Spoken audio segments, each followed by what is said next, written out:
ಸ್ನೇಹಿತರೆ ನಮಸ್ಕಾರ. ವಿಡಿಯೋ ಸೆಷನ್ಗೆ ಸ್ವಾಗತ. ನಾನು ಲಾರೆನ್ಸ್ ಸರ್. 2019 ಕ್ವಶನ್ ಪೇಪರ್ ಅಲ್ಲಿ 6 ಮಾರ್ಕ್ಸ್ಗೆ ಲಿಕ್ವಿಡೇಷನ್ ಆಫ್ ಕಂಪನೀಸ್ ಚಾಪ್ಟರ್ಗೆ ಸಂಬಂಧಪಟ್ಟಂತೆ ಒಂದು ಲೆಕ್ಕ ಮಾಡೋಣ. ನೋಡಿ, ಪ್ರಾಬ್ಲಮ್ ಈ ರೀತಿ ಇದೆ. AB Limited went into liquidation on 31st March 2018 with the following liabilities. Secured creditors rupees 2 lakhs. Securities realized by the liquidator is 2,50,000 rupees. Preferential creditors 6,000 rupees. Unsecured creditors 3,05,000 rupees. The liquidator met liquidation expenses amounted to rupees 2,520 rupees. The liquidator is entitled to a remuneration of 3% on the amount realized, including secured asset held by the secured creditors, and 1.5% on the amount distributed to unsecured creditors. Assets other than secured asset realized rupees 2,60,000. Prepare liquidators statement of accounts. ಸ್ನೇಹಿತರೆ, ಈ ಒಂದು AB company 31/3/2018ಗೆ close ಆಗ್ತಾ ಇದೆ. ಅವಾಗ ಆ ಕಂಪನಿಯಲ್ಲಿ ಇದ್ದಂತ ಎಲ್ಲ ಆ ಲಯಬಿಲಿಟೀಸ್ನ ಕೊಟ್ಟಿದ್ದಾರೆ, ಜೊತೆಗೆ ಅಸೆಟ್ ಏನ್ ರಿಯಲೈಸ್ ಇನ್ಫಾರ್ಮೇಶನ್ ಕೊಟ್ಟಿದ್ದಾರೆ. ಫಸ್ಟ್ ಪಾಯಿಂಟ್ ಹೇಳ್ತಾರೆ, ಸೆಕ್ಯೂರ್ಡ್ ಕ್ರೆಡಿಟಾರ್ಸ್ 2 lakhs rupees ಅಂತೆ. ನಾವು ಸಾಲ, ಸೆಕ್ಯೂರ್ಡ್ ಕ್ರೆಡಿಟಾರ್ಸ್ ಅಂದ್ರೆ ನಾವು ಸಾಲ ಪಡೆಯುವಾಗ ಯಾವ್ದಾದ್ರು ಒಂದು ಅಸೆಟ್ನ ಡಾಕ್ಯುಮೆಂಟ್ನ ನಾವು ಶೂಟಿಯಾಗಿ ಕೊಟ್ಟು ಅದನ್ನ ಪ್ರೆಡ್ಜ್ ಮಾಡಿ ಸಾಲ ಪಡೆದಿದ್ರೆ, ಯಾರಿಗೆ ನಮ್ಗೆ ಸಾಲ ಕೊಟ್ಟಿರ್ತಾರೋ ಅವ್ರನ್ನ ನಾವು ಸೆಕ್ಯೂರ್ಡ್ ಕ್ರೆಡಿಟಾರ್ಸ್ ಅಂತ ಹೇಳ್ತೀವಿ. ಅವ್ರ ಹತ್ರ ನಾವು ಸಾಲ ಪಡೆದಿರೋ amount 2 lakhs rupees. Security realise by the liquidator rupees. ಈ ಒಂದು ಕಂಪನಿ ಮುಚ್ಚೋ ಟೈಮಲ್ಲಿ ಯಾವ ಅಸೆಟ್ನ ನಾವು ಸೆಕ್ಯೂರಿಟಿಯಾಗಿ ಕೊಟ್ಟಿದ್ವಿ, ಆ ಅಸೆಟ್ನ ಮಾರಿದಾಗ ಬಂದಂತ ಹಣ ಬಂದು 2,50,000 ರೂಪಾಯಿ. ಸೊ ಸಾಲ ಇರೋದು 2 ಲಕ್ಷ ರೂಪಾಯಿ, ದುಡ್ಡು ಸೇಲ್ ಆಗ್ತಿರೋದು 2.5 ಲಕ್ಷ. ಜಾಸ್ತಿಗೆ ಸೇಲ್ ಆಗಿದೆ. ಜಾಸ್ತಿಗೆ ಸೇಲ್ ಆದ್ರೆ ನಮ್ಗೇನು ತೊಂದರೆ ಇರೋದಿಲ್ಲ. ಅಕಸ್ಮಾತ್ ಕಡಿಮೆ ಸೇಲ್ ಆದ್ರೆ ಮಾರಿ ಎಷ್ಟಕ್ಕೆ ಸೇಲ್ ಆಗಿರುತ್ತೋ ಅಷ್ಟು ಅಮೌಂಟ್ನ ಆರ್ಡರ್ ನಂಬರ್ 1 ಅಲ್ಲಿ ಕೊಟ್ಟು ಉಳಿದ ಅಮೌಂಟ್ನ ನಾವು ಆರ್ಡರ್ ನಂಬರ್ 6 ಅಲ್ಲಿ ನಾವು ಅದರ್ ಅನ್ಸೆಕ್ಯೂರ್ಡ್ ಕ್ರೆಡಿಟರ್ ಜೊತೆಗೆ ನಾವು ಕೊಡಬೇಕಾಗತ್ತೆ. ಈ ಪ್ರಾಬ್ಲಮ್ ಅಲ್ಲಿ ಸಾಲ ಕಡಿಮೆ ಇದೆ, ಸೇಲ್ ಆಗ್ತಿರೋ ಅಮೌಂಟ್, ಅಸೆಟ್ ಸೇಲ್ ಆಗ್ತಿರೋ ಅಮೌಂಟ್ ಜಾಸ್ತಿ ಇರೋದ್ರಿಂದ ನಮ್ಗೆ ಅಂತದೇನು ಪ್ರಾಬ್ಲಮ್ ಆಗೋದಿಲ್ಲ. Next, preferential creditors 6,000, unsecured creditors 3,05,000. ಸ್ನೇಹಿತರೆ, ನಿಮ್ಗೆ ಈಗಾಗಲೇ ನಮಗೆ ಗೊತ್ತಿದೆ, ಕ್ರೆಡಿಟರ್ಸ್ನ ನಾವು ಎರಡು ವಿಧಗಳಿದ್ದಾವೆ ಕ್ರೆಡಿಟರ್ಸ್ ಅಲ್ಲಿ. ಒಂದು ಸೆಕ್ಯೂರ್ಡ್ ಕ್ರೆಡಿಟರ್ಸ್, ಇನ್ನೊಂದು ಬಂದು ಅನ್ಸೆಕ್ಯೂರ್ಡ್ ಕ್ರೆಡಿಟರ್ಸ್. ಸೆಕ್ಯೂರ್ಡ್ ಕ್ರೆಡಿಟರ್ಸ್ ಬಗ್ಗೆ ಫಸ್ಟ್ ಪಾಯಿಂಟ್ ಅಲ್ಲಿ ಸೆಕ್ಯೂರ್ಡ್ ಕ್ರೆಡಿಟರ್ಸ್ 2 lakhs ಅಂತ ಇನ್ಫಾರ್ಮೇಶನ್ ಕೊಟ್ಟಿದ್ದಾರೆ ಅವರು. ಇನ್ನು ಉಳಿದಿರೋದು ಯಾವ್ದ್ರ ಬಗ್ಗೆ? ಅನ್ಸೆಕ್ಯೂರ್ಡ್ ಕ್ರೆಡಿಟರ್ಸ್ ಬಗ್ಗೆ. ಈ ಅನ್ಸೆಕ್ಯೂರ್ಡ್ ಕ್ರೆಡಿಟರ್ಸ್ ಅಲ್ಲಿ ನಾವು ಮತ್ತೆ 2 ಭಾಗವಾಗಿ ಡಿವೈಡ್ ಮಾಡ್ತೀವಿ. ಅನ್ಸೆಕ್ಯೂರ್ಡ್ ಕ್ರೆಡಿಟರ್ಸ್ ನ 2 ಭಾಗ ಆಗಿ ಡಿವೈಡ್ ಮಾಡ್ತೀವಿ. ಒಂದು ಪ್ರಿಫರೆನ್ಷಿಯಲ್ ಕ್ರೆಡಿಟರ್ಸ್, ಇನ್ನೊಂದು ಅದರ್ ಅನ್ಸೆಕ್ಯೂರ್ಡ್ ಕ್ರೆಡಿಟರ್ಸ್ ಅಂತ. ಇಬ್ರು ಕೂಡ ಅನ್ಸೆಕ್ಯೂರ್ಡ್ ಕ್ರೆಡಿಟರ್ಸ್. ಸೊ ಇಲ್ಲಿ ಪ್ರಾಬ್ಲಮ್ ಅಲ್ಲಿ ಪ್ರಿಫರೆನ್ಷಿಯಲ್ ಕ್ರೆಡಿಟರ್ಸ್ 6,000 ಅಂತ ಸಪರೇಟ್ ಆಗಿ ಕೊಟ್ಟಿದ್ದಾರೆ. ಅಂದ್ರೆ ಅರ್ಥ ಏನಂದ್ರೆ ಈ ಇಬ್ರು ಸೇರಿ ಅನ್ಸೆಕ್ಯೂರ್ಡ್ ಕ್ರೆಡಿಟರ್ಸ್ ಅಲ್ವಾ. ಸೊ ಅದರಲ್ಲಿ ಪ್ರಿಫರೆನ್ಸ್ ಸಪರೇಟ್ ಆಗಿ 6,000 ಕೊಟ್ಟವ್ರು ಅಂದ್ರೆ ಇನ್ನು ಉಳಿದಿರೋದು ಅದರ್ ಅನ್ಸೆಕ್ಯೂರ್ಡ್ ಕ್ರೆಡಿಟರ್ಸ್ ಅಂತ. ಅವರು ಅಲ್ಲಿ ಪ್ರಾಬ್ಲಮ್ ಅಲ್ಲಿ ಹೇಳಿದ್ದಾರೆ, ಅನ್ಸೆಕ್ಯೂರ್ಡ್ ಕ್ರೆಡಿಟರ್ಸ್ 3,05,000 ಅಂತ ಹೇಳಿದ್ರು ಕೂಡ ನಾವು ಉಳಿದಿರೋ ಪ್ರಿಫರೆನ್ಷಿಯಲ್ ಕ್ರೆಡಿಟರ್ಸ್ ನ ಸಪರೇಟ್ ಆಗಿ ಕೊಟ್ಟಿರೋದ್ರಿಂದ ಅನ್ಸೆಕ್ಯೂರ್ಡ್ ಕ್ರೆಡಿಟರ್ಸ್ ನಾವೇನಂತ ಹೇಳ್ಕೊಬೇಕು? ಅದರ್ ಅನ್ಸೆಕ್ಯೂರ್ಡ್ ಕ್ರೆಡಿಟರ್ಸ್ ಅಂತ ನಾವು ಭಾವಿಸ್ಕೊಳ್ಬೇಕು. Next, the liquidator met liquidation expenses amounting to rupees 2,520. So liquidation expenses ಕೊಟ್ಟಿದ್ದಾರೆ, ಅದನ್ನ ನಾವು expenses ನ ಪೇ ಮಾಡೋಣ. The liquidator is entitled to a remuneration of 3% on amount realized. ನೋಡಿ, ಇಲ್ಲಿ ಇಂಪಾರ್ಟೆಂಟ್ ಇದು. ಅಮೌಂಟ್ ರಿಯಲೈಸ್, ಅಸೆಟ್ ರಿಯಲೈಸ್ ಅನ್ನೋದು ಬೇರೆ, ಅಮೌಂಟ್ ರಿಯಲೈಸ್ ಅನ್ನೋದು ಬೇರೆ. ಅಸೆಟ್ ರಿಯಲೈಸ್ ಅಂದ್ರೆ ಅಸೆಟ್ನೆಲ್ಲ ಮಾರಿ ಬಂದಂತ ಹಣದ ಮೇಲೆ 3% ಕ್ಯಾಲ್ಕುಲೇಟ್ ಮಾಡ್ತೇವೆ. ಅಕಸ್ಮಾತ್ ಅಮೌಂಟ್ ರಿಯಲೈಸ್ ಅಂತ ಕೊಟ್ರೆ ಎಲ್ಲಾ ಅಮೌಂಟ್ನು ತಗೊಳ್ಬೇಕು. ಅಸೆಟ್ ಮೇಲೆ, ಅಸೆಟ್ ಮಾರಿ ಬಂದಂತ ಹಣದ ಮೇಲೆ ಕೊಡಬೇಕು. ಕ್ಯಾಶ್ ಇನ್ ಹ್ಯಾಂಡ್ ಇದ್ರೆ ಅದ್ರ ಮೇಲೂ ಕೊಡಬೇಕು. ಕ್ಯಾಶ್ ಬ್ಯಾಂಕ್ ಇದ್ರೆ ಅದು ಎಲ್ಲಾ ಅಮೌಂಟ್ ಕೈಗೆ ಬಂದ ಹಣ.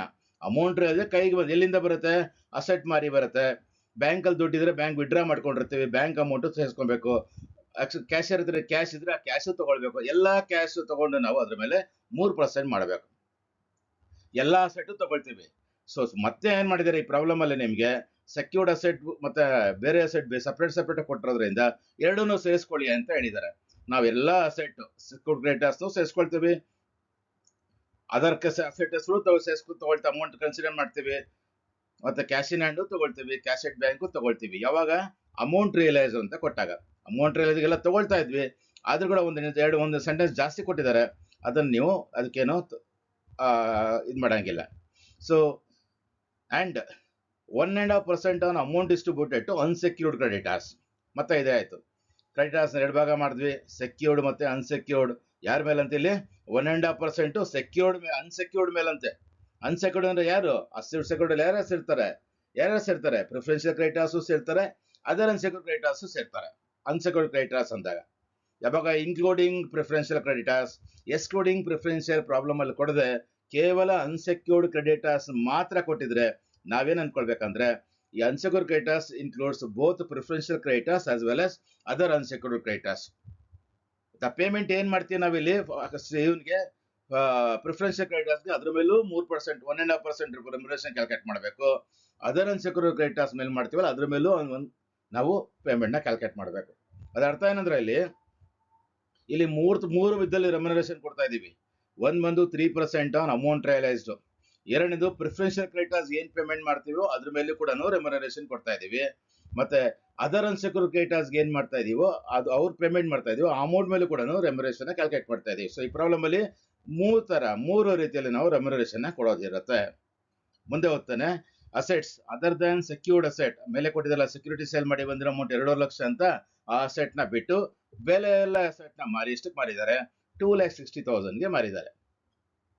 So prepare liquidator's statement of accounts ಅಂತ ಬನ್ನಿ ಪ್ರಿಪೇರ್ ಮಾಡೋಣ. Statement liquidator statement of accounts ತರಾನೇ ಇರುತ್ತೆ, ಆದ್ರೆ ಇದು ಒಂದು ಸ್ಟೇಟ್ಮೆಂಟ್. ಈ ಸ್ಟೇಟ್ಮೆಂಟ್ ಅಲ್ಲಿ ಒಂದ್ ಕಡೆ ರೆಸಿಟ್ಸ್ ನ ಎಂಟ್ರಿ ಮಾಡ್ತೀವಿ, ಒಂದ್ ಕಡೆ ಪೇಮೆಂಟ್ಸ್ ಎಂಟ್ರಿ ಮಾಡ್ತೀವಿ. ಸೊ ಈ ಕಡೆ ಬಂದು ನಾವು ರೆಸಿಟ್ಸ್ ಎಲ್ಲ ಬರಿತೀವಿ ನನ್ನ ಎಡಭಾಗದಲ್ಲಿ, ಬಲಭಾಗದಲ್ಲೆಲ್ಲ ಏನ್ ಮಾಡ್ತೀವಿ? ಪೇಮೆಂಟ್ಸ್ ಅಥವಾ ಎಕ್ಸ್ಪೆನ್ಸಸ್ ನ ಮೆನ್ಷನ್ ಮಾಡ್ತೀವಿ. ಬನ್ನಿ ಸ್ನೇಹಿತರೆ, ಈಗ ರೆಸಿಟ್ಸ್ ನ ಬರೆಯೋಣ. ಯಾವತ್ತು ಕೂಡ ರೆಸಿಟ್ಸ್ ಈ ಪ್ರಾಬ್ಲಮ್ ಅಮೌಂಟ್ ಇಲ್ಲಿ ಬರೆಯೋಕೆ ಸ್ಟಾರ್ಟ್ ಮಾಡ್ಬೇಕಾದ್ರೆ ಫಸ್ಟ್ ಪ್ರಾಬ್ಲಮ್ ಅಲ್ಲಿ ನೋಡಬೇಕು. ಪ್ರಾಬ್ಲಮ್ ಅಲ್ಲಿ cash in hand, cash at bank ಏನಾದ್ರೆ ಕೊಟ್ಟಿದ್ದಾರೆ ಕೊಟ್ಟಿಲ್ವಾ ಅಂತ ಚೆಕ್ ಮಾಡ್ಕೊಬೇಕು. ಸೊ ಪ್ರಾಬ್ಲಮ್ ನಾವು ನೀಟಾಗಿ ಓದಿದ್ದೀವಿ. Cash in hand, cash at bank ಕೊಟ್ಟಿಲ್ಲ. ಕೊಟ್ಟಿದ್ರೆ ರೆಕಾರ್ಡ್ ಮಾಡಬೇಕು, ಕೊಡ್ಲಿಲ್ಲ ಅಂದ್ರೆ ಅದನ್ನ ಬಿಟ್ಬಿಡೋಣ. ಈ ಪ್ರಾಬ್ಲಮ್ ಅಲ್ಲಿ ಕೊಟ್ಟಿಲ್ಲ, ಬಿಟ್ಬಿಡೋಣ. ಸೊ ಬೇರೆ ಅಸೆಟ್ ಮಾರಿರೋದು ಯಾವ ಅಸೆಟ್? ಒಂದು ಸೆಕ್ಯೂರ್ಡ್ ಅಸೆಟ್ ನ ಮಾರಿದ್ದಾರೆ, 2 ಲಕ್ಷಕ್ಕೆ ಮಾರಿದ್ದಾರೆ. ನೋಡಿ ಇಲ್ಲಿ ಸೆಕ್ಯೂರ್ಡ್ ಅಸೆಟ್ ನ ಸಪರೇಟ್ ಆಗಿ ಕೊಟ್ಟಿದ್ದಾರೆ, ಉಳಿದಂಗೆ ಬೇರೆ ಎಲ್ಲ ಅದರ್ ದ್ಯಾನ್ ಸೆಕ್ಯೂರ್ಡ್ ಅಸೆಟ್ ಬೇರೆ ಎಲ್ಲ ಅಸೆಟ್ ಮಾರಿರೋದು ದುಡ್ಡು ಕೊಟ್ಟಿದ್ದಾರೆ. ಸೊ ಸೆಕ್ಯೂರ್ಡ್ ಅಸೆಟ್ ಎಷ್ಟಕ್ಕೆ ಮಾರಿದ್ರು ಇವರು? ಎಲ್ಲಿ ಕೊಟ್ಟಿದ್ದಾರೆ ನೋಡಿ, ಫಸ್ಟ್ ಪಾಯಿಂಟ್ ಅಲ್ಲೇ ಕೊಟ್ಟಿದ್ದಾರೆ. 2,50,000ಗೆ ಸೆಕ್ಯೂರ್ಡ್ ಅಸೆಟ್ ನ ಮಾಡ್ತಾ ಇದ್ದಾರೆ. ಬರೆಯೋಣ ಹಾಗಾದ್ರೆ, ಸೆಕ್ಯೂರ್ಡ್ ಅಸೆಟ್ಸ್ ರಿಯಲೈಸ್ಡ್ 2,50,000 ಅಂತ ಬರೆಯೋಣ. ಸೆಕ್ಯೂರ್ಡ್ ಅಸೆಟ್ ಆದ್ಮೇಲೆ ಬೇರೆ ಅಸೆಟ್ ಅಲ್ಲಿ ಎಷ್ಟಕ್ಕೆ ಮಾರಿದೀವಿ ನಾವು? ಲಾಸ್ ಅಲ್ಲಿ ಕೊಡ್ತಾನೆ. ಇಲ್ಲಿ ಅಸೆಟ್ಸ್ ಇಲ್ಲಿದೆ ನೋಡಿ, ಎಲ್ಲಿ loss but one line. Assets other than secured assets realised is ₹2,60,000 ಅಂತ ಹೇಳ್ತಾ ಇದ್ದಾರೆ ಇಲ್ಲಿ. ಸೊ ಎಂಟರ್ ಮಾಡೋಣ, ಬೇರೆ ಅಸೆಟ್ ಮಾರಿರೋದು. ಸೊ ಇಲ್ಲಿ 2,60,000 ಕೊಟ್ಟಿದ್ದಾರೆ. ಬರೆಯೋಣ, ಅಸೆಟ್ಸ್ ರಿಯಲೈಸ್ಡ್ ಅಂದ್ರೆ ಬೇರೆ ಎಲ್ಲ ಅಸೆಟ್ಸ್ ಎಷ್ಟಕ್ಕೆ ಮಾರಿದೀವಿ ನಾವಿಲ್ಲಿ? 2,60,000ಗೆ ಮಾರಿದೀವಿ ಅಂತ. ಇದೆರಡು ಐಟಮ್ ಬಿಟ್ರೆ, ಇದು ಇನ್ಫಾರ್ಮೇಶನ್ ಬಿಟ್ರೆ ಮಿಕ್ಕಿದ ಯಾವ್ದು ಇನ್ಫಾರ್ಮೇಶನ್ ದುಡ್ಡು ಬರುವಂತದ್ದು ಏನು ಪ್ರಾಬ್ಲಮ್ ಅಲ್ಲಿ ಕೊಟ್ಟಿಲ್ಲ. ಸೊ ಅದರಿಂದ ಒಂದ್ ಸ್ವಲ್ಪ ಜಾಗ ಬಿಟ್ಟು ನಾನು ಏನ್ ಮಾಡ್ತೀನಿ, ಅದನ್ನ ಟೋಟಲ್ ಮಾಡ್ಕೊಂಡ್ಬಿಡ್ತೀನಿ. ಅದರ ಅರ್ಥ ಏನಂದ್ರೆ ಟೋಟಲ್ ಅಮೌಂಟ್ ನನ್ನ ಹತ್ರ ಎಷ್ಟು ಬಂದಿದೆ ಅಮೌಂಟ್ ಅಂದ್ರೆ 5,10,000 ರೂಪೀಸ್ ಬಂದಿದೆ. ಈಗ ನಾನು ಲಿಕ್ವಿಡೇಟರ್ ನಾನು ಏನ್ ಮಾಡಬೇಕು? ಬಂದಂತ 5,10,000 ರೂಪಾಯಿನ ಆರ್ಡರ್ ಪ್ರಕಾರ, ರೂಲ್ಸ್ ಪ್ರಕಾರ ಯಾರ್ಯಾರು ಕೊಡ್ಬೇಕು ಅವ್ರಿಗೆ ಒಬ್ಬೊಬ್ಬರಿಗೆ ಕೊಡ್ತಾ ಬರೋಣ.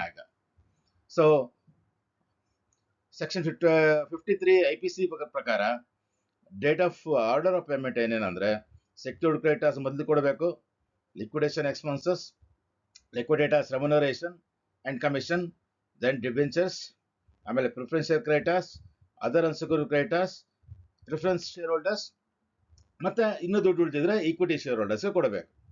ಈ ರೀತಿ ನಾವೇನ್ ಮಾಡ್ತೀವಿ ಅಂದ್ರೆ ಈ ಆರ್ಡರ್ ಅಲ್ಲೇ ನಾವು ಕೊಡಬೇಕಂತ ರೂಲ್ ಇದೆ ಸೆಕ್ಷನ್ 53 ಪ್ರಕಾರ.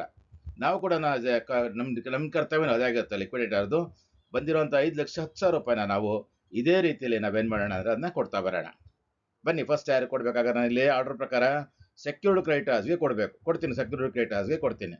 ಎಷ್ಟಿದೆ ಸೆಕ್ಯೂರ್ಡ್ ಕ್ರೆಡಿಟರ್ಸ್ ಸಾಲ? ಇಲ್ಲಿದೆ ನೋಡಿ, ಸೆಕ್ಯೂರ್ಡ್ ಕ್ರೆಡಿಟರ್ಸ್ 2 lakhs ರೂಪೀಸ್ ಇದೆ. So secured creditors 2 lakhs rupees ನ ಕೊಟ್ಬೇಡ. ನನ್ನ ಹತ್ರ 5 ಲಕ್ಷ ಇದೆ, 2 lakhs ನ ಕೊಡಕ್ ಆಗುತ್ತೆ ನನ್ನ ಕೈಯಲ್ಲಿ. ಸೊ 2 ಲಕ್ಷ ರೂಪಾಯಿ ಕೊಟ್ಕೊಳ್ಳೇನೆ ಹೊರಗಡೆ ಬಂದು ಅಮೌಂಟ್ ನ ಲೆಸ್ ಮಾಡಿ, 2 lakhs ನ ಲೆಸ್ ಮಾಡಿ, you will get the amount 3,10,000 rupees ಸಿಗುತ್ತೆ ನಿಮ್ಗೆ ಉಳಿದಿರುತ್ತೆ ಕೈಯಲ್ಲಿ. ಕೈನ ನಮ್ಮ ಹತ್ರ 3,10,000 ರೂಪಾಯಿ ದುಡ್ಡಿದೆ. ಅಲ್ಲಿಗೆ first secure order number 1 order ಪ್ರಕಾರ ಸೆಕ್ಯೂರ್ ಕ್ರೆಡಿಟರ್ಸ್ಗೆ ದುಡ್ಡು ಕೊಟ್ಟಿದ್ದು ಆಯ್ತು. ನೆಕ್ಸ್ಟ್ ಯಾರು ಕೊಡಬೇಕು? ಲಿಕ್ವಿಡೇಷನ್ ಎಕ್ಸ್ಪೆನ್ಸಸ್ಗೆ ಕೊಡಬೇಕು. ಪ್ರಾಬ್ಲಮ್ ಅಲ್ಲಿ ಕೊಟ್ಟಿದ್ದಾರೆ.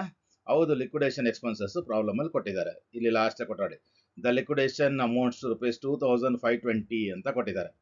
ಕೊಟ್ಬೇಡ ಹಾಗಾದ್ರೆ ಬರೀರಿ ಲಿಕ್ವಿಡೇಷನ್ ಎಕ್ಸ್ಪೆನ್ಸಸ್ 2,520 ಅಲ್ಲಿ ಬರ್ತ್ಕೊಳ್ಳೇನೆ. ಇಮಿಡಿಯೇಟ್ ಆಗಿ ಹೊರಗಡೆ ಬಂದು ಅಷ್ಟು ಅಮೌಂಟ್ ಕೊಟ್ಟಿರೋದ್ರಿಂದ ನಮ್ಮ ಅಮೌಂಟ್ ಕಡಿಮೆ ಆಗಿರುತ್ತೆ ಕೈಯಲ್ಲಿ. 2,520 ಲೆಸ್ ಮಾಡಿಬಿಟ್ಟು 3,10,000 ಇಂದ ನನಗೆ ಎಷ್ಟು ಉಳಿದಿರುತ್ತೆ ಅಮೌಂಟು? 3,07,480 ರೂಪೀಸ್ ನಮ್ಮ ಹತ್ರ ಉಳಿದಿರುತ್ತೆ. ಅಲ್ಲಿಗೆ ಅರ್ಥ ಏನಂದರೆ ಲಿಕ್ವಿಡೇಷನ್ ಎಕ್ಸ್ಪೆನ್ಸಸ್ನ ನಾವು ಪೇ ಮಾಡಿಬಿಟ್ವಿ ಅಂತ.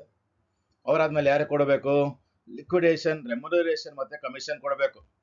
ಲಿಕ್ವಿಡೇಷನ್ ರೆಮ್ಯುನರೇಷನ್ ಇಲ್ಲಿ ಪ್ರಾಬ್ಲಮಲ್ಲಿ the liquidator is entitled to remuneration of 3% on amount realised including secured assets ಅಂತ ಹೇಳ್ತಾನೆ. ಯಾವಾಗ ನಾವು ಅಮೌಂಟ್ ರಿಯಲೈಸ್ಡ್ ಅಂತ ಹೇಳ್ತೀವಿ ಎಲ್ಲ ಕೂಡ ಸೇರಿಸ್ಕೊಳ್ತೀವಿ. ನಿಜವಾಗ್ಲೂ ಕೈಗೆ ಬಂದಿದ್ದು ಎಷ್ಟು ಕೈಗೆ ಬಂದಿರೋದು? 5,10,000 ರೂಪಾಯಿ. ಅದು ಕ್ಯಾಶ್ ಇನ್ ಹ್ಯಾಂಡ್ ಯಾವ್ದಾರು ಬಂದಿರಲಿ, ಕ್ಯಾಶ್ ಇಟ್ ಬ್ಯಾಂಕ್ ಅಮೌಂಟ್ ಆದರೂ ತೊಗೊಂಡಿರಲಿ, ನೀವು ಸೆಕ್ಯೂರ್ಡ್ ಅಸೆಟ್ ಆದ್ರೂ ಮಾರಿರಲಿ, ಬೇರೆ ಅಸೆಟ್ ಆದ್ರೂ ಮಾರಲಿ, ಎಲ್ಲನೂ ಸೇರಿಸಿ ನಾವು ತೊಗೊಳ್ತೀವಿ. ಆದರೆ ತಗೊಳ್ಳಿ ಅಂತ ಮತ್ತೆ ಒಂದು ಅಡಿಷನಲ್ ಇನ್ಫಾರ್ಮೇಷನ್ ಕೊಟ್ಟಿದ್ದಾನೆ.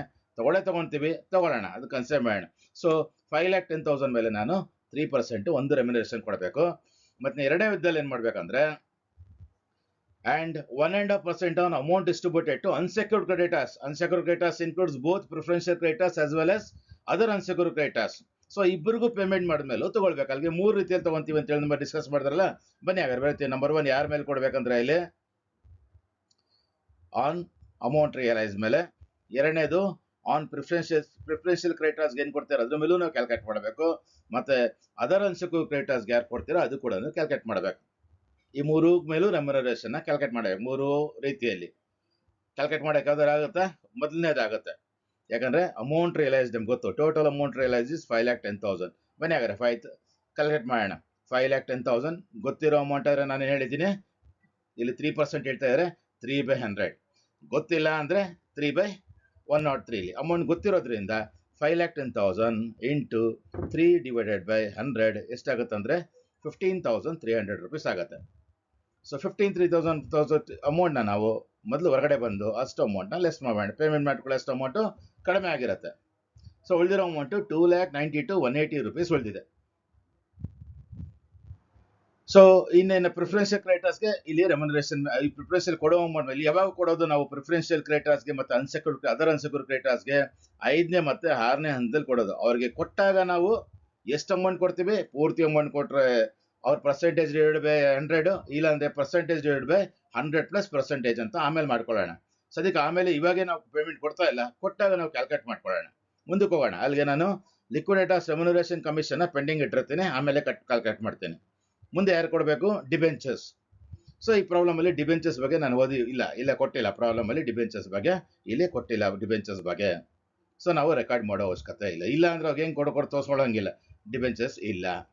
ಇನ್ನೀಗ ನೆಕ್ಸ್ಟ್ ಯಾರು ಕೊಡಬೇಕು? ನಾನು ಇಲ್ಲಿ ಡಿಬೆಂಚರ್ಸ್ ಆದಮೇಲೆ ಪ್ರಿಫರೆನ್ಷಿಯಲ್ ಕ್ರೆಡಿಟರ್ಸ್ಗೆ ಕೊಡಬೇಕು. ಪ್ರಾಬ್ಲಮಲ್ಲಿ ಕೊಟ್ಟಿದ್ದಾರೆ ಪ್ರಿಫರೆನ್ಷಿಯಲ್ ಕ್ರೆಡಿಟರ್ಸ್ 6,000 ಅಂತ ಕೊಟ್ಟಿದ್ದಾರೆ. ಸೊ ಕೊಡೋಣ ಬನ್ನಿ ಹಾಗಾದ್ರೆ. ಇಲ್ಲಿ ಪ್ರಿಫರೆನ್ಷಿಯಲ್ ಕ್ರೆಡಿಟರ್ಸ್ ಟು 6,000 ರೂಪೀಸ್. ನಮ್ಮ ಹತ್ರ ದುಡ್ಡು ಸಾಕಷ್ಟಿದೆ.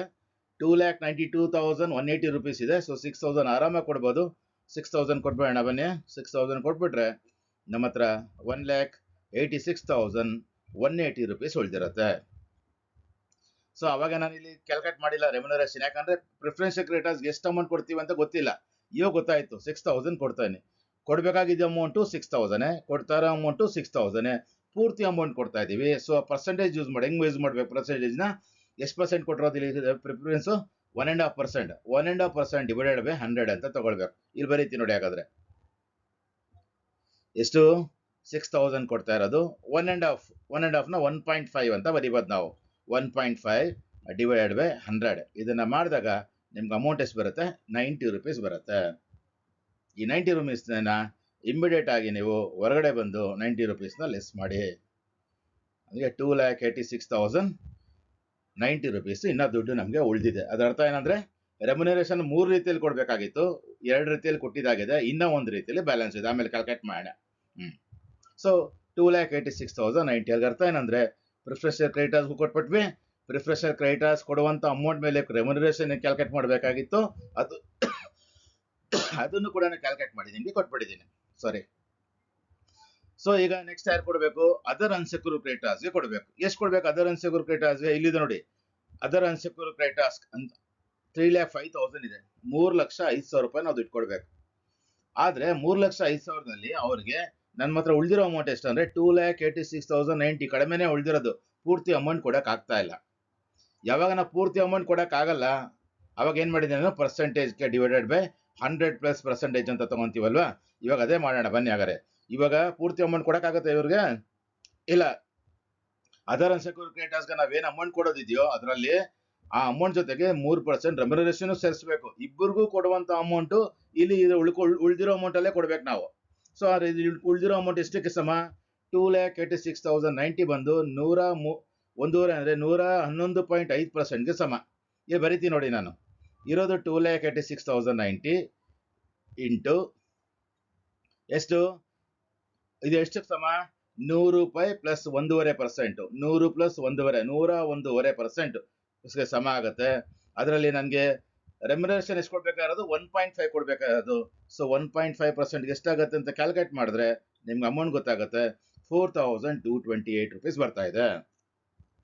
ಸೊ ರೆಮ್ಯುನರೇಷನ್ ಕೊಟ್ಬೇಡ ಫಸ್ಟ್ ಆಗಾದ್ರೆ. ಸೊ ರೆಮ್ಯುನರೇಷನ್ ನಮಗೆ ಅವ್ರಿಗೆ ಎಷ್ಟು ಅಮೌಂಟ್ ಕೊಡ್ತೀವಿ ಅಂತ ಗೊತ್ತಿರಲಿಲ್ಲ.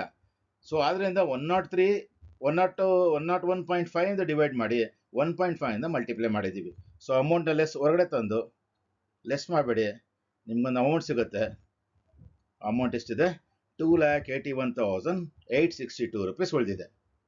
ಅಲ್ಲಿಗೆ ರೆಮ್ಯುನರೇಷನ್ ಏನಿತ್ತು 3 ಪಾರ್ಟ್ ಕ್ಲಿಯರ್ ಆಗಿದೆ. ಅಲ್ಲಿಗೆ ನಾನು ರೈಟ್ ಹಾಕ್ಬಿಡ್ತೀನಲ್ಲ ಸ್ಟೇಜ್ಗೆ, ಅಲ್ಲಿಗೆ 3 ಪಾರ್ಟ್ ಆಯ್ತು. ಅಲ್ಲಿಗೆ ಫಸ್ಟ್, ಸೆಕೆಂಡ್, ಥರ್ಡ್, ಫೋರ್ತ್ ಇರಲಿಲ್ಲ ಡಿಬೆಂಚರ್ಸ್, ಫಿಫ್ತ್ ಕೊಟ್ಟಂಗಾಯ್ತು. ಇನ್ನು ಕೊಡ್ಬೇಕಾಗಿರೋದನ್ನ ಯಾವ್ಯಾರಿಗೆ?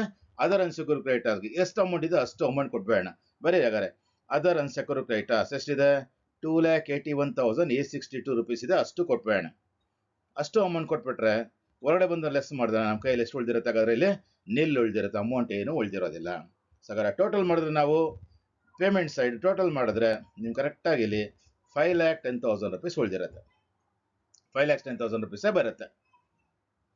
ಹಾಗಾದ್ರೆ ಅನ್ಸೆಕ್ಯೂರ್ ಕ್ರೆಡಿಟರ್ಸ್ಗೆ ಪೂರ್ತಿ ಅಮೌಂಟ್ ಕೊಡ್ತಾ ಇಲ್ಲ, ನಾವು ಕಡಿಮೆ ಕೊಡ್ತಾ ಇದೀವಿ. ಎಷ್ಟು ಕೊಡ್ತಾ ಇದೀವಿ ಚೆಕ್ ಮಾಡಿ ಬನ್ನಿ. ಇಲ್ಲಿ ಎಷ್ಟು? 3,05,000 ಕೊಡ್ಬೇಕಾಗಿರೋದು. ನಾವು ಕೊಡ್ಬೇಕಾಗಿರೋ 3,05,000, ಆದ್ರೆ ಕೊಡ್ತಾ ಇರೋದು 2,81,862 ರೂಪೀಸ್ ಕೊಡ್ತಾ ಇದೀವಿ. ಆ 2,81,600 ಎಷ್ಟು ಕೊಡ್ಬೇಕಾದ್ರಿಂದ ಡಿವೈಡ್ ಮಾಡಿದ್ರೆ ನಿಮ್ಗೆ ಗೊತ್ತಾಗುತ್ತೆ. ಇದೆಷ್ಟು ಬರ್ತಾ ಇದೆ? 0.924 ರೂಪೀಸ್. ಹೆಚ್ಚು ಕಮ್ಮಿ 1 ರೂಪಾಯಿನಲ್ಲಿ 92 ಪೈಸೆ ಅವ್ರಿಗೆ ವಾಪಸ್ ಬರ್ತಾ ಇದೆ. 8 ಪೈಸೆ ಮಾತ್ರ ಲಾಸ್ ಆಗ್ತಾ ಇದೆ ಅನ್ನೋ ಈ ಒಂದು ಕ್ಯಾಲ್ಕುಲೇಷನ್ ತೋರಿಸಿ ನಮ್ಮ ಸ್ಟೇಟ್ಮೆಂಟ್ ನಾವು ಬೇಕಂದ್ರೆ ಕ್ಲೋಸ್ ಮಾಡ್ಬೋದು. ಸ್ನೇಹಿತರೆ, ಈ ತರ ನಾವೊಂದು ಲಿಕ್ವಿಡೇಟರ್ ಫೈನಲ್ ಸ್ಟೇಟ್ಮೆಂಟ್ ಅಕೌಂಟ್ ಮಾಡೋದು. ಸೊ ನಾವು ಮಾಡೋ ಲೆಕ್ಕ ಒಂದು ಚೆಕ್ ಮಾಡ್ಕೊಳ್ಬೋದು ನಾವು ಬೇಕಂದ್ರೆ. ಹೆಂಗದು?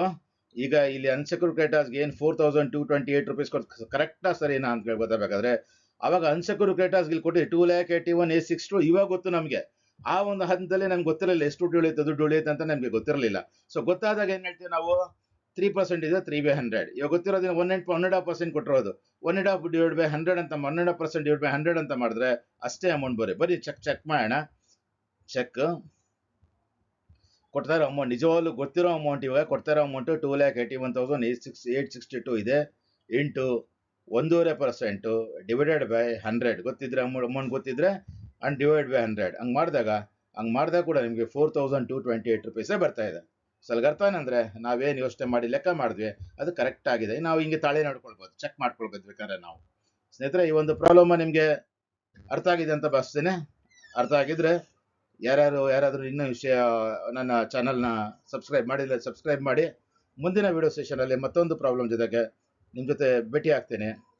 ಅಲ್ಲಿವರೆಗೂ ನಮಸ್ಕಾರ.